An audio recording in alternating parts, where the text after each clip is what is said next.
And we continue at 2:05 in the afternoon. Talk Radio 790 KABC, the John Phillips Show, broadcasting live from the Morongo Casino Resort and Spa Living Room Studios. And it's Friday, so why not play some blackjack? Mr. Randy Wings at the sports desk across the glass. John, the weekend is almost here. I'm sure people have some great plans. Maybe they're going to go out, do a little gambling, do a little drinking, do a little drugs. But if you do some drugs, I got a warning for you. The drugs can make them zombie. That woman speaks the truth. 800-222-KABC is the telephone number, 1-800-222-5222. It is a pleasure to welcome our next guest to the program. He is the co-host of the Too Many Lawyers podcast, which you can download wherever you download your favorite podcast. He hosts it with his son, Connor, who's also an attorney, and they debate all the big legal issues of the week, and they post a new one each and every week. You can follow him on Twitter at Royal Oaks, and, of course, listen to him later on in the afternoon right here on AM 790 KABC. Royal Oaks, welcome to the show. Hey, my pleasure, John. All right, let's start out with the big legal news of the week. And, Royal, I'm not going to say that I can always predict how a jury's going to come back when they deliberate and attempt to achieve a verdict. But with this particular case, I knew how it was going to go immediately. And I say that because CNBC's Jim Cramer went on the record saying, no way, no how is Sam Bankman-Fried ever being convicted of anything. And the moment I saw Cramer go on the record saying acquittal, I knew he was going to be convicted, and that's exactly what happened. Yeah, his crystal ball wasn't working very well. And I'm surprised that he would make that prediction because, man, the evidence against this guy, Sam Bankman-Fried, was so powerful. All of the other top executives just totally threw him out of the bus. They had dramatic evidence that he basically stole billions of dollars from investors. And, the defendant's position was, well, sometimes investments don't work out, so you shouldn't call me a criminal just because everything went south. But the evidence was just super powerful. And as you say, the jury certainly didn't have much trouble. They took about 4 hours after a pretty long, complex case. Just 4 hours to find him guilty, and I'm told part of that was they ordered dinner in. So who knows how much time they really needed to say this guy is incredibly guilty, as they say in the producers, and he's going away for a long time. And John, his troubles aren't over. I mean, he could get like 100 years for the convictions just yesterday, but also he's facing another trial a few months down the road based on his various bribes to China and American political figures. How difficult is it as a litigator to take a case in front of a jury that is extremely complex when it comes to numbers? And I say that because a lot of people out there are intimidated by math. They're intimidated by technology. They're intimidated by math in particular. And when you're making an argument that is fundamentally about numbers and about math, it's got to be difficult to make it presented, I guess I should say, in a user-friendly way to 12 people who may not have a background in that world. Yeah, that's a great point. And, it's kind of ironic because a criminal defense lawyer has a choice as to which way to go. And the two choices are, first, if it's really convoluted and complex, that can be your friend. Because if the jury is a little bit at sea, you can look at them in the eye and say, this stuff really doesn't add up. It's so convoluted and complex. And you know what the prosecutor's trying to do? They're trying to put this guy away for the rest of his life based on this mishmash that nobody can even understand. So complexity can be your friend on the defense side. On the other hand, if you got a really good defense lawyer, no matter how complex it can be about whether there was a product liability in the building of a nuclear power plant, if you're good enough, you can use metaphors and analogies. You can use stories, and you can use just vivid examples and just be really clear and persuasive. The problem is, if at the end of the day, if you make it super clear, if the evidence is overwhelming that, oh my gosh, this is a bad guy, then you look back and say, I should have gone the complexity route. So you have to size it up. And here, the fact that this guy, Bankman-Fried, testified, John, that shows that at the conclusion of the prosecution's case, they looked at each other, the defendant and the lawyer, and they said, okay, we're out of luck. We got to roll the dice and testify. Because if you think that maybe the jury's a little skeptical after the prosecution case, you don't take the gamble of going on the stand. You just say, I'm taking the fifth and I'm not going to testify. And the judge explains to the jury there's nothing wrong with that. Don't hold it against him. But, of course, they're going to be a little resentful because they're there. They're putting their life on hold. They want to hear from the guy who is the star of the show. So here, clearly the prosecution did a good job. The defense was worried. They rolled the dice and put the guy on the stand. He wore his ill-fitting suit, probably the first time he'd ever had a suit on, and the jury didn't like what they saw. Why do you think they didn't cut a deal, particularly if they have the goods on politicians? Big fish. We're not talking about insignificant people. We're talking about people elected to high offices. If he has the goods on them doing illegal things to benefit him in exchange for bribes or contributions or however you want to describe them, that's really where he has capital with the government. Why do you think he didn't use it? Yeah, that's a great question, too, because, sometimes you can really get the numbers down and have a kind of a slap on the wrist. I mean, look at Sidney Powell down in Georgia. She got 6 years of probation for doing an early deal in the Georgia election interference case involving Trump and 18 other people. So, yes, the fact that this second trial that's coming up involving this guy, it involves bribing Chinese officials with $40 million, and he conspired to make over 300 illegal political donations in the U.S., for a total of another $100 million. So, yeah, you'd think that he'd have a lot of juicy information to hand over. Now, sometimes the prosecutors are pretty rigid and they're not really willing to play ball. They'll say, oh, yeah, we'll do a deal. You'll have to do 15 years. And the defense says, forget it, unless it's just really enticing. We're just not going to go along with it. So we don't know the back and forth in terms of the behind-the-scenes negotiations. But you're right. This would seem to be a natural deal where the prosecutors could get more notches on their gun belts by getting politicians who played ball with this guy and got some of the $100 million.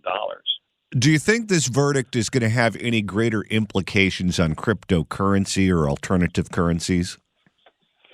I think that this will be seen as a one-off, partly because this guy is just so unusual and, he attracted so much attention for his quirks and his eccentricities. And so it probably will be hard for investment folks to just tar with the same brush all of crypto, all of Bitcoin, just because this guy was a major crook. The other thing is, I'm no expert. Frank Motek's the guy that follows this, but I think crypto is doing better. It seems to be creeping up. And, a year or two, remember, John, it was like people would look at it and say, it's an absolute crapshoot.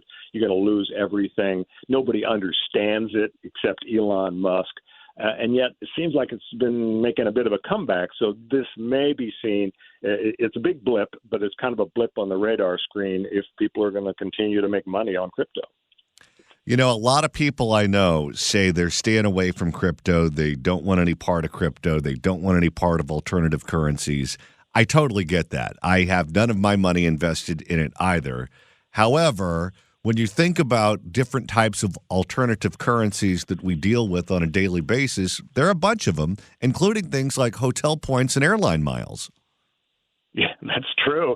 That's true. And plus, I mean, for those of us who aren't experts in the finance field, it's all pretty much in a black box. And maybe crypto is more complicated and riskier, but, perhaps the upside is greater if it does hit. But yes, there's complexity all around. I mean, when it comes to equities and mutual funds and so on, who really understands it? I remember thinking years ago, and I'd look at these big brokers who are like the best brokers in the country. They're not retiring early. They have good years and then not so great years. Virtually nobody hits a home run year after year. It's basically a crapshoot. I mean, if some guy's in his basement doing day trading, his odds are a lot worse than a reputable broker. But still, it's all very complex. We're speaking with Royal Oakes, co-host of the Too Many Lawyers podcast, which you can download wherever you download your favorite podcasts. Royal, there was a big bombshell report over at CNN this week that raised a lot of questions about the residency or lack thereof of Burbank Congressman and current candidate for U.S. Senate here in the state of California, Adam Schiff. On tax forms, Adam Schiff declared a very large, very expensive home in suburban Maryland to be his primary residence. He did that for tax purposes, too, so he wouldn't have to pay substantial taxes that the state of California would have required.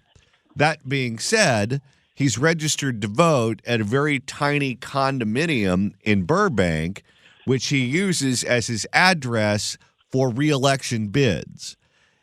If this is true, that Adam Schiff does in fact reside in Maryland and use that address as his primary address, and apparently that address was written on things like his personal checks, and most of his personal photographs with him and his family were taken from that home and not from the condo in Burbank, that's tax fraud, isn't it? It could be tax fraud. What he did sure looks crooked. What he said was that I have a primary residence in Maryland, big fancy nice house, and he also said I have a primary residence in Burbank, California, kind of a smallish condo. Apparently it's just like 700 square feet, so it's kind of like a Courtyard by Marriott suite. You can't have two primary residences. I mean, that's not appropriate. That's not legal. But the difficulty is that the laws about residency and, as a member of Congress, a lot of these folks have a place in the district as well as Washington, D.C. The laws are kind of vague. One of the laws refers to an inhabitancy in the state at the time elected. It's kind of a vague requirement. Bottom line is I think there's going to be more political fallout for this because it just looks bad for Adam Schiff to be saying something that sounds like a lie. And he benefited by claiming California was his primary residence. He saved about $7,000 in property taxes. Plus, his spokesman, trying to clear it up, kind of stepped in it. He said, well, we claimed both were primary for, quote, loan purposes. Oh, really? So that's okay? It's okay to lie to get a loan or to get a loan at a better interest rates? Or were you cheating somebody? So I've looked over the statutes and heard some commentary by tax experts, and the bottom line is it sounds like he's probably not at risk for tax fraud, but I think he is at risk for taking a political hit. And, at this point, it looks like Katie Porter is actually up by a point, 17 to 16% over Adam Schiff, which is pretty amazing given the fact he's got this, $32 million war chest he's sitting on.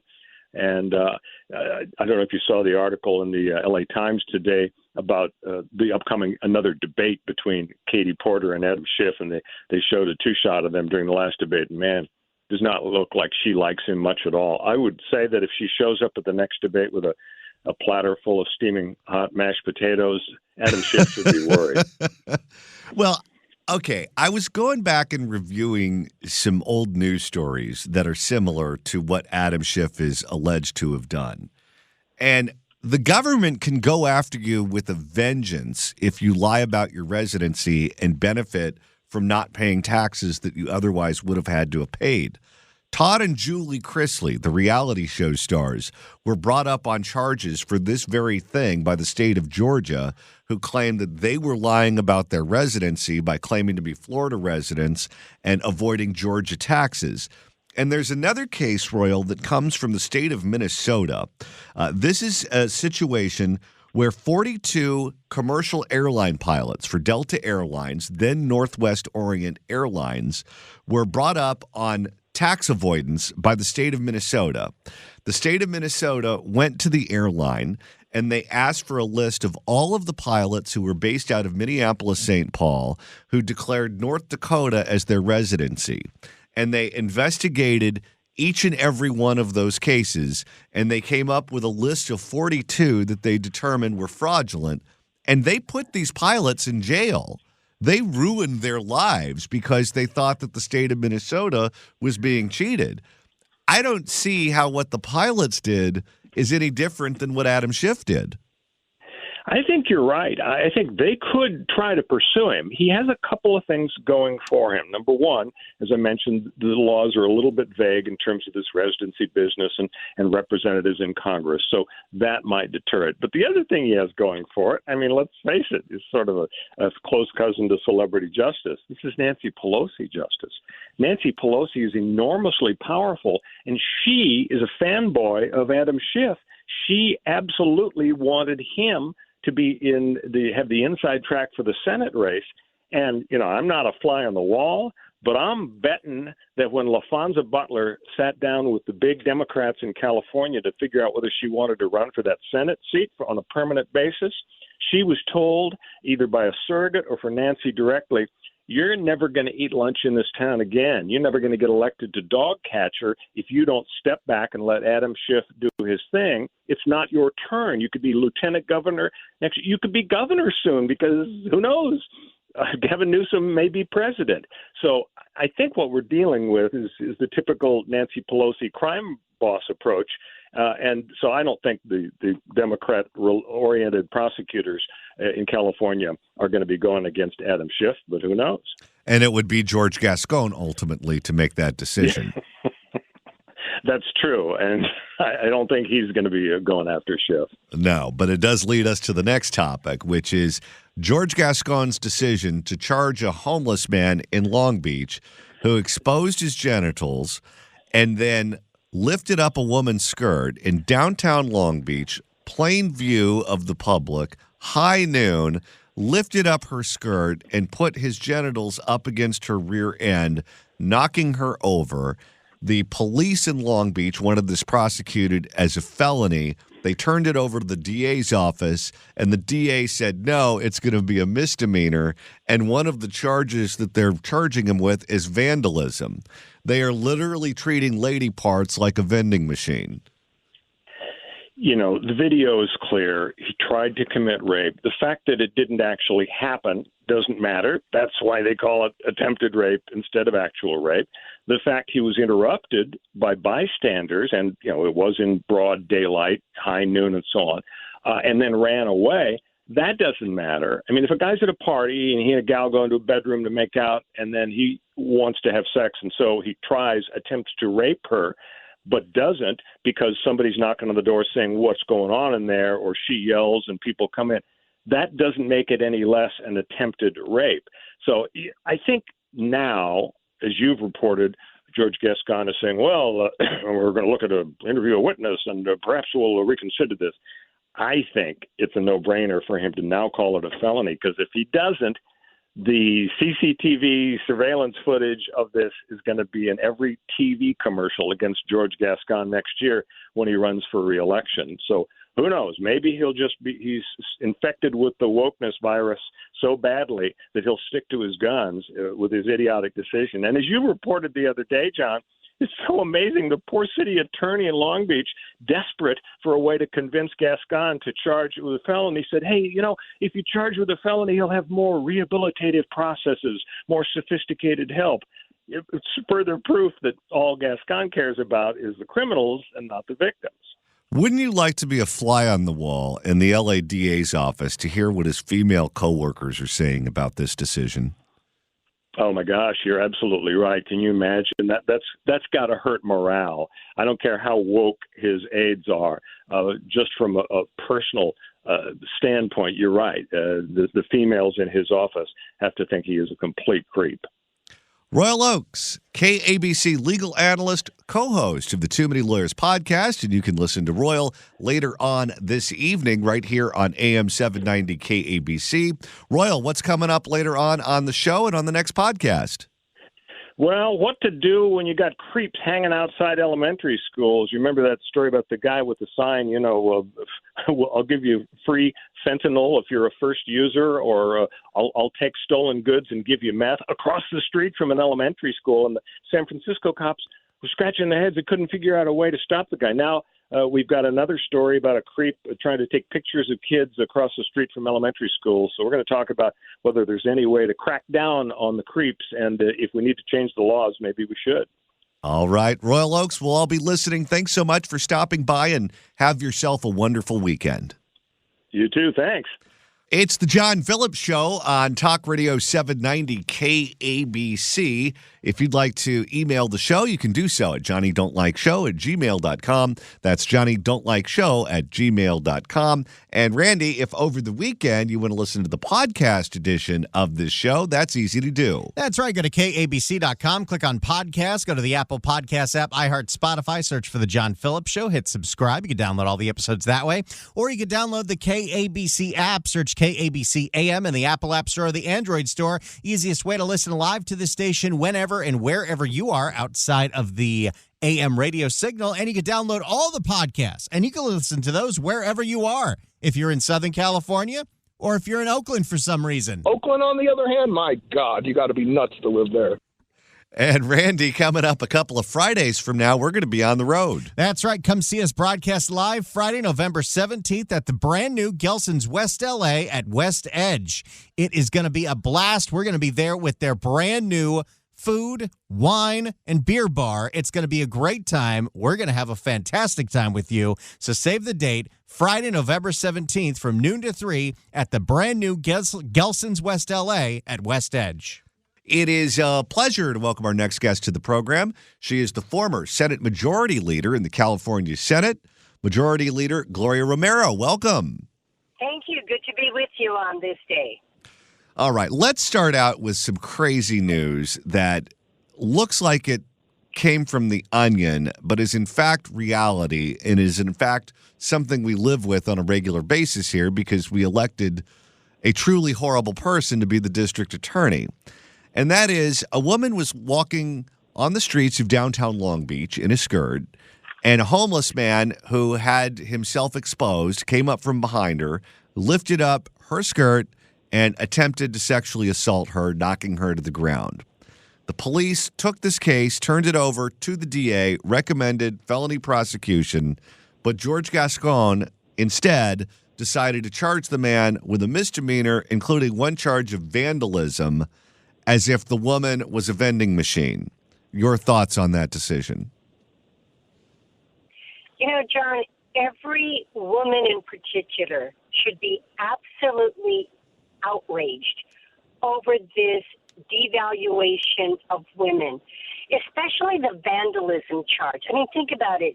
You go into a grocery store and you steal a piece of meat. That's vandalism. What Gascon has done is reduced her to a piece of meat. It is absolutely incredulous. When I was in the legislature, I chaired the Public Safety Committee. In the penal code, 220, it's a felony, and that is assault with intent to commit rape. Gascon couldn't stop the objectification of women to put that charge forward and to reduce it to a misdemeanor. It is incredulous. But you know what else, John? Where are and I'm going to say the women in particular, it should be everybody, but the women who have stood up to endorse him. And I adore icon Dolores Huerta. She's a feminist. She's endorsed Gascon. Dolores Huerta, where are you in taking away that endorsement? What about the Assemblywoman, Tina McKinnon? What about the LA Councilwoman, Eunice Hernandez? And the guys, too, Tony Cardenas. What about the mayor, Karen Bass? Or what about all the supervisors, the queens of LA County? Where are they? And I call on them especially to join me in taking away their endorsements of Gascon and demanding the filing of felony assault with intent to commit rape. She's not a piece of meat that could be stolen off a grocery shelf. It's horrid. This is a subject also that women have been fighting for a very long time, because the old-time sexist view of this sort of thing is that essentially, well, you can't blame the guy. This was willful enticement. She was wearing a skirt. She was attractive. The guy was just doing what men do. And women had to fight very hard for a very long time to say, no, that's a very backwards way of looking at things. People can wear whatever they want to wear, and they have the ability to walk down whatever street they want to walk down without having to worry about something like this happening. Gascon, by reducing this from a felony to a misdemeanor, is taking the caveman approach. Absolutely, John. And it's one where, it's blaming the victim. I will tell you, as a woman, this is every woman's worst nightmare. The thought that one can be pinned down, assaulted, have your skirt taken from you, and then to become the victim yourself. And to be charged with, you were walking down the street, you're wearing a skirt, you're now walking in broad daylight now. It is incredulous, the blaming of the victim. So you're absolutely right. Thank God I was never sexually assaulted in my lifetime so far, but it is one where I know many women survivors. I've counseled women when I chaired Public Safety Committee. I wrote legislation. I supported legislation on protecting the rights of women when it comes to sexual assault. And this is one in the year 2023 where you think that we've moved past, as you put it, the caveman days of Gascon. This guy is horrendous. And it's so interesting. He claims that he's being woke. And you read about all his policies about the theft. He talks about the theft of wages, right? The theft of this, the theft of that. But then he turns around and he reduces the theft of who we are as women to something like, a vending machine, taking a candy off of a shelf or taking a piece of meat out of a grocery store. It is horrendous. He should resign from office. Any woman in particular that continues to support this jerk, to me, then I think, where is the feminist movement? Where is Gloria Steinem? Where are the women overall? It's just incredulous, and no woman should put her name on his endorsement page. And Representative Tony Cardenas, I remember, you have daughters. Is this a message you send to your daughters? This is the guy you support? Because it's men and women together. And yes, I can define what a woman is, but it is just outrageous. And this is Los Angeles, where it's now okay to basically go and attempt to rape a woman and know that this jerk DA will just say, it's like you're a piece of meat. That's just a vandalism charge. Unbelievable. What do you make of the timing of Robert Garcia, who is the congressman for that district? He represents Long Beach. And prior to being elected to Congress, he was a mayor of Long Beach, I think a 2-term mayor of Long Beach. He came out the same week that Gascon came out with this decision and endorsed George Gascon for re-election and said nothing about this sexual assault and this woman's plight. So all of them are there, in looking at it. But this is what I think. They are kneeling at the altar of wokeism. And what the woke agenda means is that basically women have been excluded. It's now where, remember that old argument about, this was in the Black Panther Party back in the day when they said, what's the role of women? It's prone. That's what this hails back to, basically telling women, lie down, sit down, shut up. It's okay if you're assaulted, because that's not the woke agenda. So whether it's Garcia or Cardenas in Congress or the women who call themselves feminists and don't step forward, sadly, they're Democrats. But like I said, I'm a Democrat. This party has left me. I don't recognize it. And being woke does not mean that you, in the year 2023, when we're all clamoring about, oh my God, a woman almost got elected president, we have a woman VP, yada, yada, yada. What does it mean? It's still our daughters, our women, ourselves, our grandmothers can walk down the street in broad daylight and to be assaulted.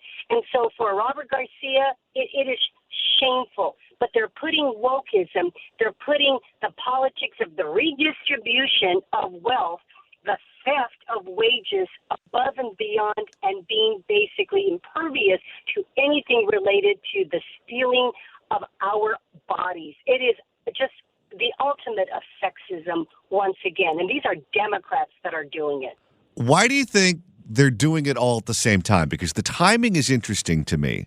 Someone from the mothership is calling this in and saying, all right, it's time for everyone to get behind Gascon, circle the wagons. Let's make sure he's reelected because there was a poll that just came out showing him at 14%, which is beyond being in the danger zone for any incumbent running for reelection. Do you think it's Newsom who was the one who initially appointed Gascon to be DA in San Francisco, who is calling on all of these elected officials to get behind him? If it is, then he's a bigger fool than what I've already thought that he is. On this one, I'm not going to attribute it to Newsom. I think it's really more local politics. I really think it's much more so the far left, and it's taken over the Democratic Party of L.A. County. Virtually every elected official boasts about their endorsements from the Democratic Socialists of America. I think it's really wokeism run amok. They are rallying the ship. But I think, though, that this is an opportunity for us, and thank you for elevating this and giving us voice to talk about this. And thank God for the woman herself, the survivor of this violent, awful attack, who has had the courage to stand up and speak up. Because, you know what, she's been isolated. The Gascon is trying to basically say, okay, honey, it doesn't matter. It's, it was your skirt. For her to stand up and put a face to what an assault looks like, I give her every credit because that is a hard thing to do. So I think it's up to us. And thank you, John, for putting this here and talking about this, because I know that you've been talking about this over the last several days. It's up to us to push back. And if they can organize the timing to come out and rally the troops around him, then we need to step up. And I think we're doing it. And the very fact that these guys are stepping up and trying to rally behind Gascon shows that our voices matter, our anger is palpable, and we're not going to take it anymore. Women in the movement are not there to be prone. We are leaders. We are women who want to have rights under the law, and we're not going to be sacrificed at the altars of democratic wokeism in L.A. County today. We're speaking with Senator Gloria Romero. Senator, let's shift gears here for a second. It's a related topic because when you have essentially lawlessness and the system failing to perform its basic duties, at some point, people say, okay, if I can't rely on the police, if I can't rely on the DA, I'm going to do whatever it takes to protect myself, and you end up with an element of vigilantism. In Norwalk, there is a pervert that parks his car outside of a public school and takes pictures of children as they're leaving the school or walking down the street. He was caught pleasuring himself at various points in time by parents, and the government says there's nothing they can do about it, that the guy has a right to be there, and that's just the way it is. Well, some of the parents found out where this guy lives, and they vandalized his house recently, spray painted all over the front of it, and sent him a message to lay off the kids. Do you think we're going to see more of that sort of reaction from people if they feel, and they are correct in the feeling, that the government will not do their job?